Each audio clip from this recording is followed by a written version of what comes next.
હે ભાઈ, ચૂંટણીઓ ન આવે તો અમે નેતાના દીકરાઓ તમને કોઈ હોજા લાગી છે કે હાથ જોડવા આવી? આજ સમય બદલાણો છે. બાબાએ ઘડેલા બંધારણ ઉપર પગ મૂકી અને સત્તાના સૂત્રો સંભાળનારા લોકો છે ને, એનો અહંકાર સાતમા આસમાને છે. એનો અહંકાર ઓગાળવા હું તો વિનંતી કરવા તમારી વચ્ચે આવ્યો છું. ગઈ 22ની ચૂંટણીમાં ભાઈ મને ગોપાલભાઈ માફ કરજો, હળિયું લાગીને ફરોડા પડી ગયા હતા. અને એટલે સુરતના પાદરમાં કેવા આવ્યો, આ વખત આખે આખો હાવણો લઈને તમારી વચ્ચે આવ્યો છું.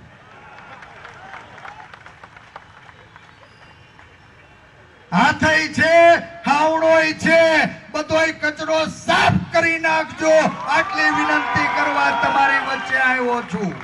કોંગ્રેસના ખાતાને આ ભારતીય જનતા પાર્ટીની સરકારે તાળા મરાવી દીધા. ગોપાલભાઈ, આ તો હું તમે કઠણસી, બાકી કોંગ્રેસ વાળાને આપ વાળાને કોઈ ગલ્લે જઈને તો અત્યારે માવોય ઉધાર નથી આપે. મને તમને કોઈ પાનના ગલ્લે માવો ઉધાર નથી આપે એમ તો પછી આ દારૂ માફિયાના હપ્તા કોણ ખાય છે? આ ડ્રગ માફિયાના હપ્તા કોણ ખાય છે? આ શિક્ષણ માફિયાના હપ્તા કોણ ખાય છે? આ જમીન માફિયાના હપ્તા કોણ ખાય છે? આ ખનીજ માફિયાના હપ્તા કોણ ખાય છે? એ સવાલ પૂછવાનો સમય આવ્યો છે. ઘણી બધી વાતો થઈ શકે, મારે જાજો સમય નથી લેવો. 100 સમસ્યા છે ને એનું એકમાત્ર સમાધાન સત્તાનું પરિવર્તન છે. હું યાદ દેવડાવવા આવ્યો છું. યાદ કરો, આઝાદી પહેલાના એ દિવસો,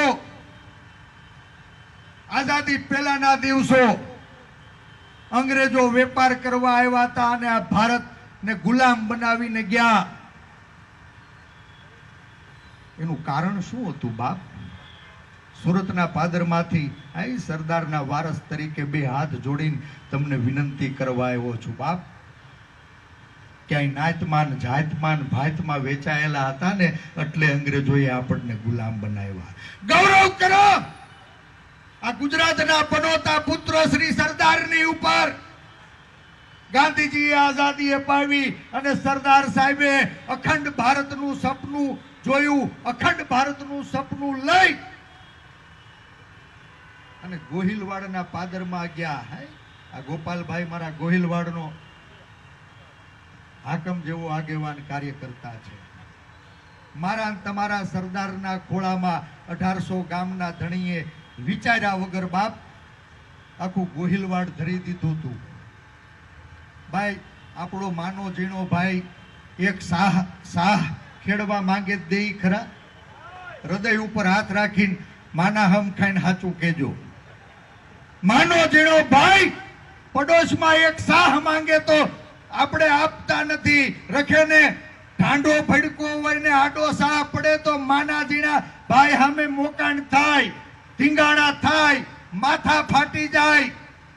ઈ જમાનામાં મારા ને તમારા સરદારના ખોળામાં બાપ 564 રજવાડાઓ ધરાણા ને ત્યારે માં ભૌમ ભારતીની રચના થઈ. આ દેશને અખંડ કરવાનું કામ સરદારે કર્યું હતું.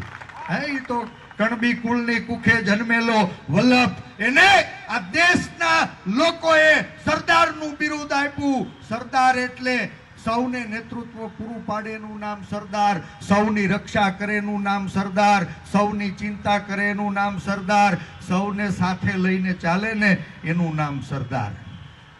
આપણે બધાય ગામડાના માણસો છીએ. આ સૌરાષ્ટ્રના પાટનગરમાં બેઠો બાપ 4928 ગામનું મારું સૌરાષ્ટ્ર. એનું ગમે એ પાદર લઈ લ્યો, ઇતિહાસ એનો સાક્ષી છે કે એ ગામના પાદરમાં 18 વર્ણનો વસવાટ હતો. ગામમાં એક હઈ હોય, હુથાર હોય, લુહાર હોય, કુંભાર હોય કે નહીં? એક મોચી હોય, એક બાવાજી હોય, એક બ્રાહ્મણ હોય, એક વાણિયા હોય, એક લુવાણા હોય, એક ક્ષત્રિય હોય. હતા કે નહીં? દરેકે પોતાના કર્મનો સ્વીકાર કર્યો હતો અને એ કર્મનું ગૌરવ લેતા હતા, એકબીજાના પૂરક બનીને રહેતા હતા. રખીન બાપા આમાંથી કોઈ એકાદ ખોયડું ઓછું થાય તો આપણા ગામના પાંચ મોટા માણસો પડોશમાં જાતા, 5 પાલી વદાડી અને જે ઘરનું ખોયડું ખૂટ્યું હોય ને એને ગામમાં લાવીને વસાવતા હતા કે નહીં? હે, ગામમાં આપણે અહીંયા મોચી ન હોય તો પછી આ ચપલાને થીંગડા કોણ મારતું હોય? આપણા પગની રખેવાળી કરવાનું કામ એને કર્યું હતું. રખેને કોઈ દરજી ન હોત તો બાપ, હે, આપણા બાપ દાદા મહેનત કર્યા ને, કપડા ફાટી જાતા, થીંગડા મારીને જીવન કાઢતા. એ થીંગડા કોણે માર્યા હોત? હે, આપણા શરીર ઉપર લાજ ઢાંકવાનું કામ એ સમાજે કર્યું હતું. મારે એટલી જ વિનંતી કરવી છે કે આપણે સરદારના વારસો છીએ ને, ફરી સરદાર બની અને સમાજને જોડવાનું કામ કરવાનું છે.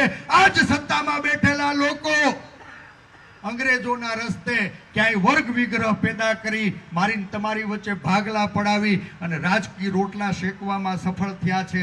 જેથી 42માં નાત જાત ભાત ભૂલીને ઉત્તર દક્ષિણ પૂર્વ પશ્ચિમ અવાજ આવ્યો કે અમે ભારતીય છીએ અને અંગ્રેજો ભારત છોડો.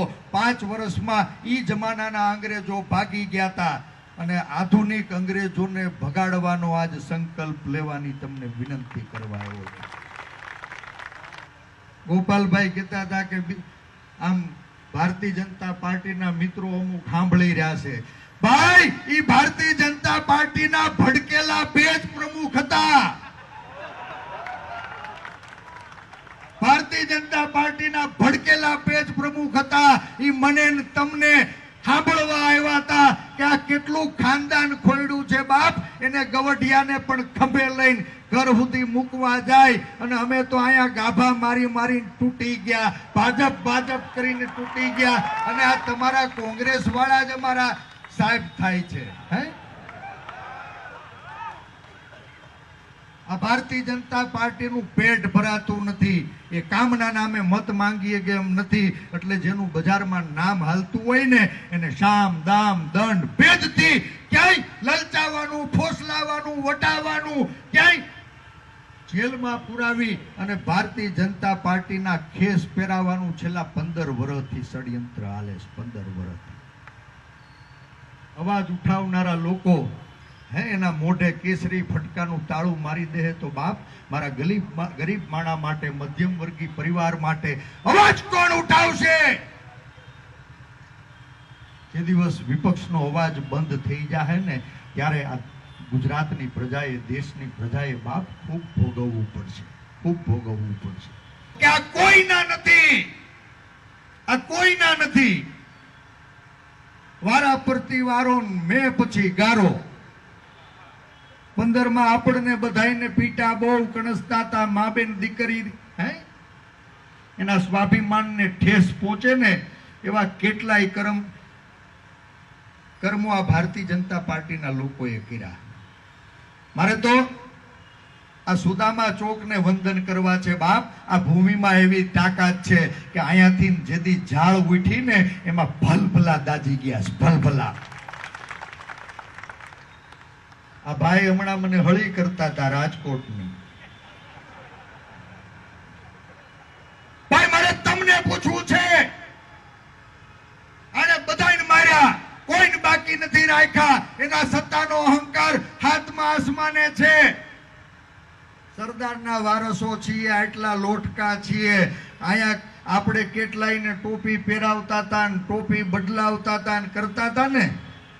હે, આપણા બાપના ખોળામાં જેને એના બાપ દાદાના રજવાડા ધરી દીધા હતા ને બાપ, આજે બાપુ હોય બળે ચડ્યા. શું તેથી કેતો તો અમ વીતી તમ વીતશે ધીરી બાપુડિયા. આઝાદીના ઇતિહાસમાં પહેલી વખત આ દેશની ક્ષત્રાણીઓએ રોડ ઉપર આવવું પડ્યું છે. ઈ નારીની શક્તિ બાપ, રોટી બેટી રાજ અને ધર્મ માટે તલવારે લોહી કાઢીને તિલક કરતી હતી કે બાપ રણના મેદાનમાં ખપી જાજે.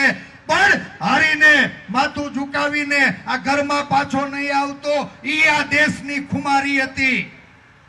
ઈ આ દેશની ખુમારી હતી.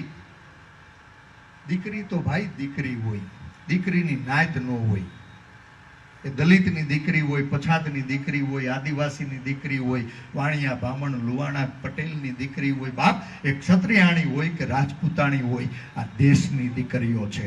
અને આજ સત્તામાં બેઠેલા લોકો સત્તાના મદમાં ભાન ભૂલ્યા છે. વારંવાર દીકરીઓના સ્વાભિમાનને ઠેસ પહોંચે ને એવો વ્યવહાર, વર્તન અને વાણી બે લગામ થઈ છે. બે લગામ આપણને 20 વર્ષ ફૂડદાવ્યા. હા, બાપુથી બીવડાવીને કેટલી વખત મતપેટીઓ ભરાવી કે નહીં ભાઈ? મારા હમ ખાઈને સાચું કયો. ભાજપમાં બાપુ ઈ બાપુ નહીં, અને કોંગ્રેસમાં શક્તિસિંહ આવે તો કે બાપુ, ભરતસિંહ આવે તો કે બાપુ, શંકરસિંહ આવે તો કે બાપુ, ઓલા અર્જુનભાઈ ઈ તો બાપુ નહોતા તોય છાપામાં અર્જુનસિંહ લખાવતા હતા. કોંગ્રેસમાં બધાય બાપુ, કોંગ્રેસમાં બધાય બાપુ કહી અને આપણને બીવડાવ્યા રાખ્યા. 20 વર્ષ સુધી પેટીયું ભરાવ્યા રાખી.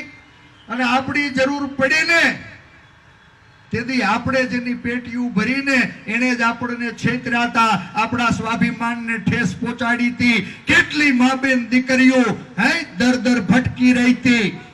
અહંકારી સરકાર જવાબ નહોતી આપતી. અને તેથી સમાજને એના નેતાની જરૂર હોય છે. મારું ને તમારું સ્વાભિમાન, મારું તમારું સ્વાભિમાન એવા સરદારના નામે રાજકીય રોટલા શેકીને 20 વર્ષ સુધી મને તમને છેતનારા છે ને, આ વખત ખોટા ઠેકાણે હળી થઈ ગઈ છે.